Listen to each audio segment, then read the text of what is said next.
Hola, muy buenos días tengan todos ustedes compañeros. Mi nombre es Efraín Plancarte, soy de la ciudad de Morelia. Actualmente estoy estudiando en la Universidad Virtual del Estado de Guanajuato. Mi matrícula es la 2002-1237.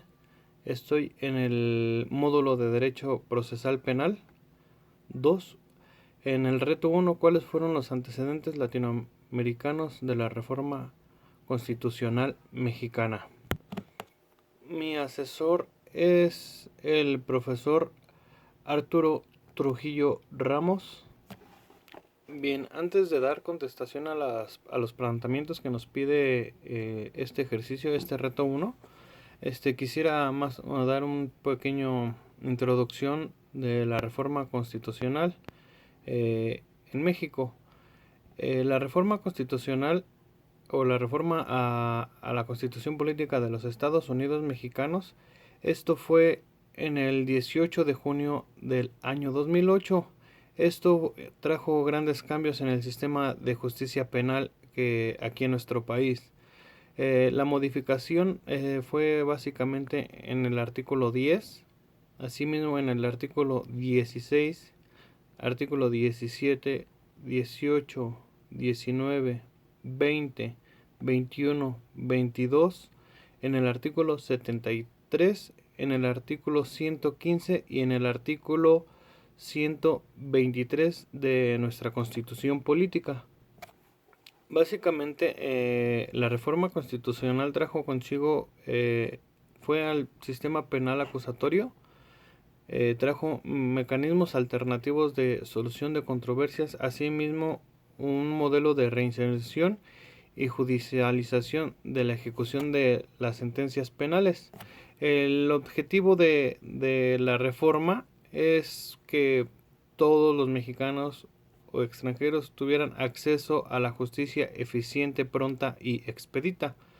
Tener una calidad jurídica del proceso, asimismo tener una certeza jurídica y debido proceso.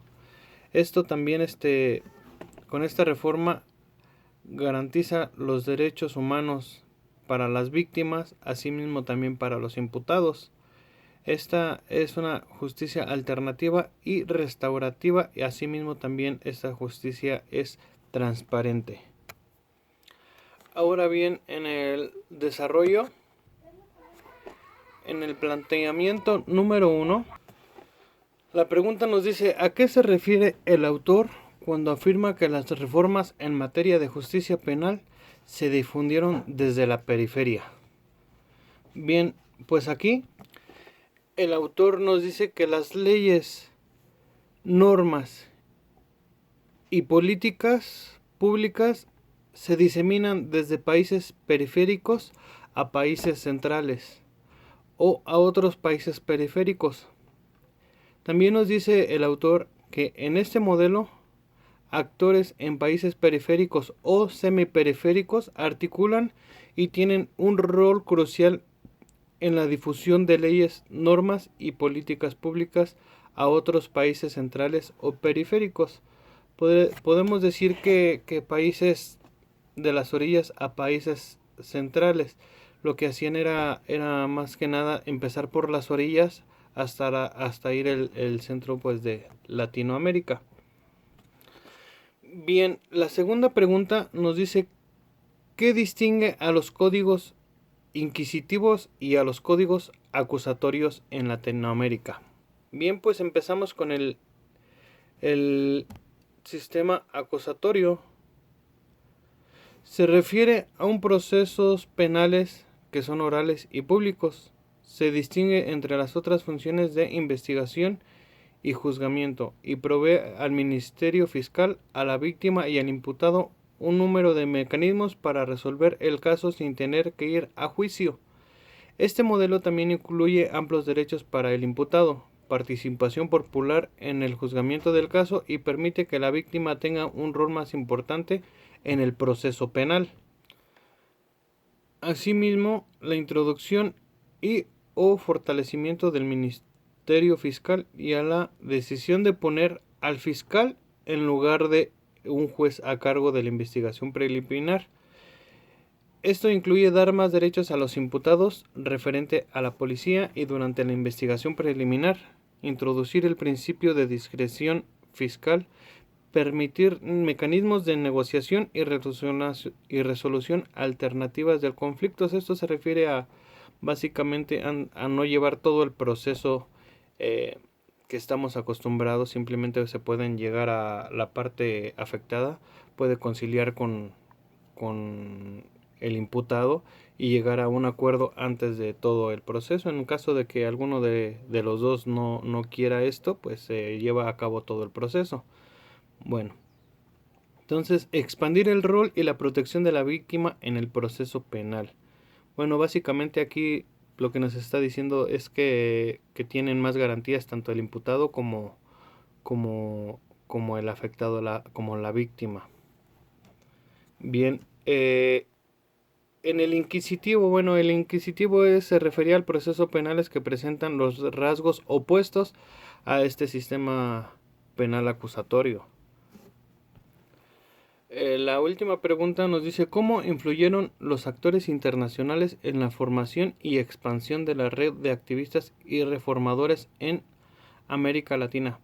Bien, aquí los abogados latinoamericanos trabajaron para estas reformas, al mismo tiempo como expertos y activistas, sin servir a un movimiento social más amplio. Básicamente ellos nada más trabajaban para tener una reforma en los códigos de cada uno de su país e ir mejorando el sistema penal de cada entidad. Entonces, este trabajo se refería a este tipo de red como una red de expertos activistas, o más específicamente dado que los líderes han sido actores latinoamericanos.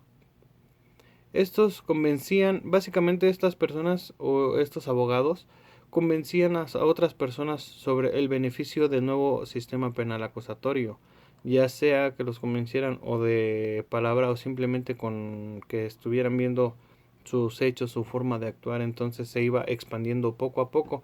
Esto pues con prácticamente, como lo decía anteriormente, en la primer pregunta de la periferia. Entonces era de la periferia a países centrales, todo se iba dando en las orillas y llegaba al centro. Y por último nos dice el cierre: una opinión en la que indique la relación entre el texto de Langler y la reforma constitucional en materia de seguridad pública y justicia penal. Pues más que nada que una opinión sobre esto, más creo yo, como todo esto es para beneficio de cada país, porque inclusive pues antes teníamos un sistema penal que ya no nos funcionaba, que ni imputado ni víctima tenía una buena resolución del caso, eran largos y tediosos. Asimismo podemos decir que realmente era inclusive hasta cierto punto lleno de irregularidades. Más que nada ya era beneficio del gobierno, puesto esto que con ello, con la corrupción, generaban ingresos para ellos, ya sea para jueces, para policías, para ministerio público, para todos, ¿no? Y ahora los menos beneficiados eran la víctima o inclusive pues el imputado, que muchas veces no era ni siquiera culpable de las acciones, pero pues simplemente si los jueces decían pues eres culpable, pues hasta ahí llegabas, ¿no?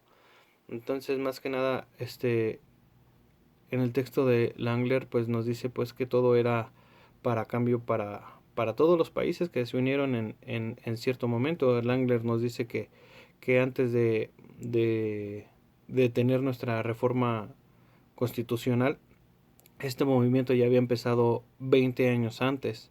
Entonces fue algo paulatino, no fue algo que se dio de la nada. Entonces fue algo que fue evolucionando poco a poco en los países latinoamericanos hasta llegar hasta nuestro país, dándonos el gran beneficio pues que tenemos un sistema penal acusatorio. Y ahora pues tanto como abogados nos beneficia porque podemos ejercer de mejor forma, Asimismo podemos servir mejor a nuestros defendidos, ya sea la víctima o sea el imputado. Asimismo todos tenemos, como mexicanos, todos tenemos la oportunidad de llevar un caso rápido y pues que sí sea verdaderamente bajo las leyes que nos rigen, bajo el sistema penal, también bajo lo que nos rige la Constitución. Pues más que nada, muchísimas gracias por todo. Soy Efraín, espero que les sirva mi aportación, mi trabajo. Muchas gracias.